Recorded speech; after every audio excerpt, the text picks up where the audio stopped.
always, from the heart of the city, and now on demand 24/7 on the CHFI website. This is the soundtrack to the Ruby. And I'm Don Jackson, around the world on the internet. The glowing ruby shall adorn those who in warm July are born. Then will they be exempt and free from love's doubt and anxiety. Ruby, don't take your love to town. With Lovers and Other Strangers from CHFI.com. Leona Lewis, Bleeding Love, and Elton John's Visit to the Yellow Brick Road. Lovers and Other Strangers from iTunes and CHFI.com. As it said in the book What's in a Name by Susan Osborne, published in 1999 by Pocket Books, red symbolizes the essence of vitality and the life force of blood. Long ago, red was thought to ward against fire and lightning. Civilizations of the past associated this color with birth and death. It is still considered a sacred color in many cultures.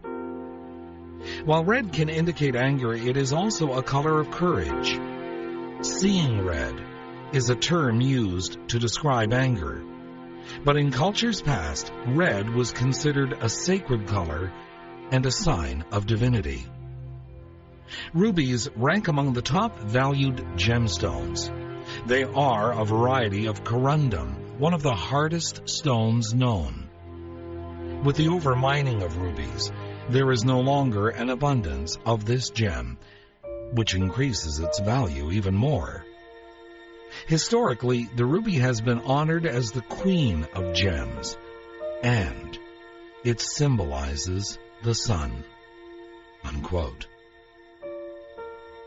And speaking of the sun, Susan Osborne goes on to write of the star ruby. And again I quote, "Star rubies are one of the most prized gems in history. A 6-rayed crystalline star across the face of this blood-red gem gives it its name. Collectors consider it to be one of the world's few perfect gems. In ancient Egypt, rubies were worn to enhance wealth. In some Eastern civilizations, the ruby was honored as a spiritual stone that showed a soul's beauty. It was exalted by ancient astrologers, and some believe that when worn by an Aryan, someone born under the astrological sign of Aries, it gave intelligence, honor, and progeny. And it is the birthstone for the month of July." An interesting book. It's called What's in a Name, Susan Osborne, published in 1999 by Pocket Books. Lovers and Other Strangers from iTunes and CHFI.com. Jarreau, we're in this love together like rich red berries on the vine. Ray Charles with one of his famous duets, this time with Norah Jones, Here We Go Again, and RyanDan, and Like the Sun. Lovers and Other Strangers from iTunes and CHFI.com. As one of my old encyclopedias stated, so rich is the glow of the ruby that it was once believed a red flame burned in its center. The ruby is the twin brother of the sapphire. Both are made up of the same mineral. Next to the diamond, corundum is the hardest substance in the world. The only difference between the two gems lies in the color. Rubies are red and sapphires are usually blue. Pigeon blood rubies of a deep red color are the best, but rubies of lighter shades are plentiful. For many centuries, only the powerful moguls were allowed to wear them. Unquote. In modern times, a lot of indigenous peoples from that part of the world carried them because they believed that no harm could come to them while wearing this precious, magical stone. Lovers and Other Strangers from CHFI.com. Eagles and a Witchy Woman with Ruby Lips and Sade's Smooth Operator.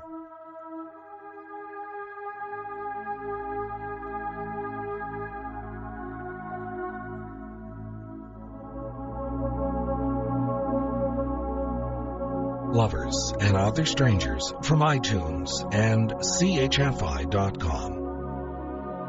And all with pearl and ruby glowing was the fair palace door, through which came flowing,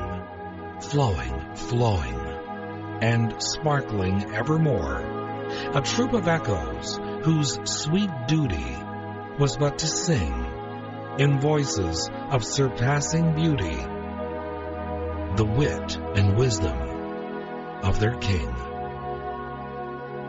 An excerpt from The Haunted Palace, the words of Edgar Allan Poe. There is something of the ruby in both sexes. And this from The Return of the Native by Thomas Hardy. He's writing of his character Eustacia Vi.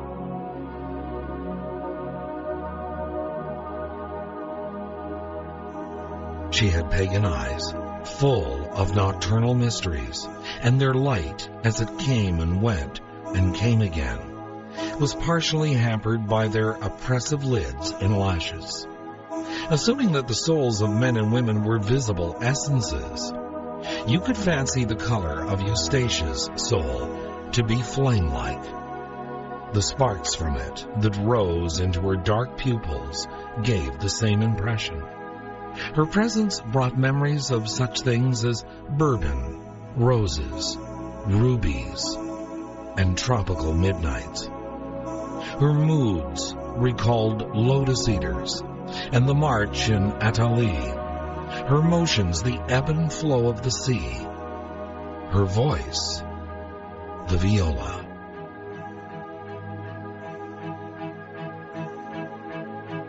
Unquote. Red lipstick dates to biblical times, when women used pomegranates to stain their lips. The rich ruby lip signified femininity. Unquote. An excerpt from an article by Carol Krantz from the July 2005 Movie Entertainment magazine. Lovers and Other Strangers from iTunes and CHFI.com.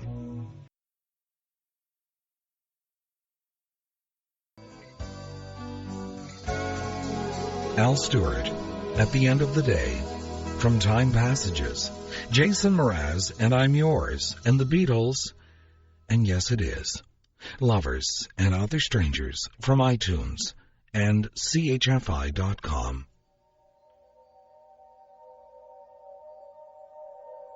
One of my old editions of the Britannica said, and I quote, "All the gems are called precious stones. In its strict meaning, the term precious is given only to the four most valuable stones, the diamond, the ruby, the emerald, and the sapphire. The other valuable stones are called semi-precious." Numerologist Pam Bell was quoted in the Toronto Sun some time back as saying that if you prefer the ruby over all other stones, and I quote, "this romantic, loving type gets along well with others." Unquote. Lovers and Other Strangers from iTunes and CHFI.com.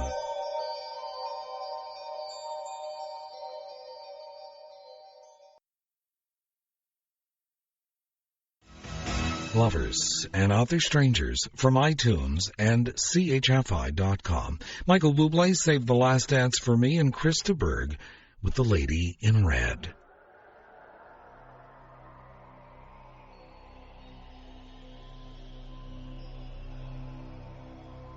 Once upon a time, the colors of the world started to quarrel. All claimed that they were the best, the most important, the most useful, the most beautiful, the favorite.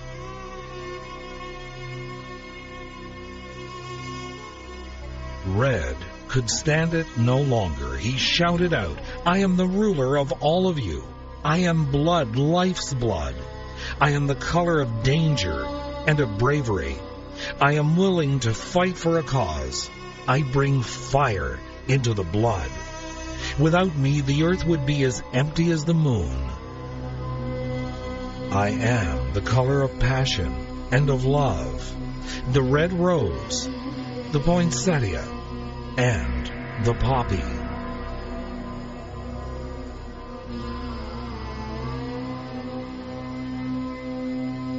An excerpt from The Colors of Friendship, its author unknown. Red neglected to mention the ruby, the queen of the gems, in his argument, or a pair of ruby slippers. It's interesting to note that Judy Garland's size 4.5 ruby slippers were auctioned off May 3rd, 1970 by MGM for $15,000. The gift for a 40th wedding anniversary is a ruby. Ruby slippers, I think, would make a very romantic gift. But always remember one famous writing: the price of wisdom is above rubies.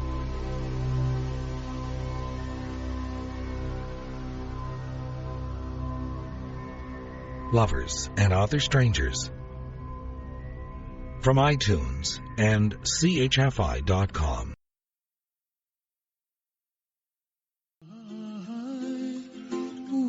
I hope you'll tell all your friends about Lovers and Other Strangers from CHFI.com and iTunes.